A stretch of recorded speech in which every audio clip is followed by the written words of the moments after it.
susunod na programa ay rated PG. Ito ay nangangailangan ng patnubay at gabay ng magulang para sa mga batang manonood. Palaisipan pa rin kay Giselle at Doc RJ kung bakit hindi pa nakakabalik ng Pilipinas ang trusted bodyguard ni Lolo Pepe kahit namatay na ang kanilang pinakamamahal na ama.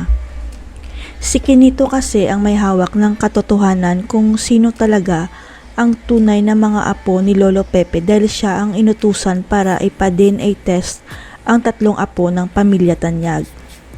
Bago mawala si Lolo Pepe, pumunta si Quinito sa Amerika para asikasuhin ang tungkol sa DNA test ng isang apo ni Lolo Pepe, ang inabandonang anak ni Giselle sa Amerika. Pero nang nasa Amerika na si Quinito, doon niya natuklasan na peke pala ang DNA test ni Giselle at ni Justin at nadiskubre ni Quinito na si Eric pala mismo ang nagpeke ng DNA test.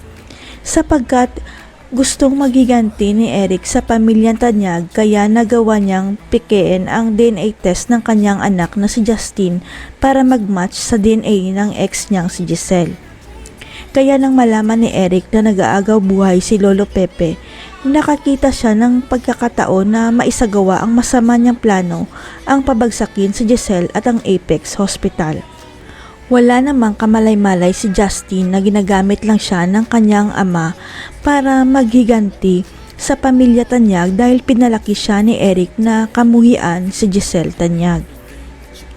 Hanggang sa nabalitaan ni Quinito sa Amerika na wala na ang boss niyang si Lolo Pepe, kaya nangako siya na hahanapin pa rin niya ang tunay na anak ni Giselle kahit ano pang mangyari.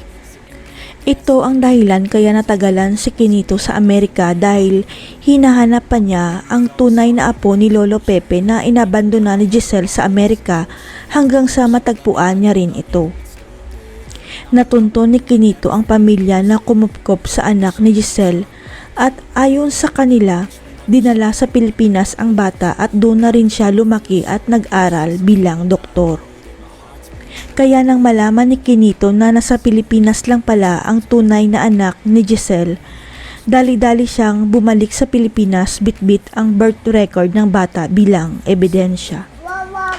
Nakipagkita kaagad si Quinito kay Doc RJ dahil hindi niya makontak si Giselle at ibinigay nito ang birth record at sinabing hindi pala si Justin ang tunay na anak ni Ma'am Giselle.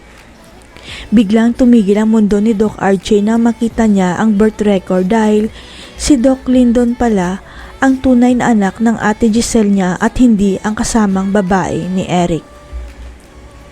Malalaman na kaya ni Giselle at Doc Lyndon na sila pala ang tunay na magkadugo? Mabibisto na kaya ang kasinungalingan ni Eric na pineke niya ang DNA test ni Justin? Abangan.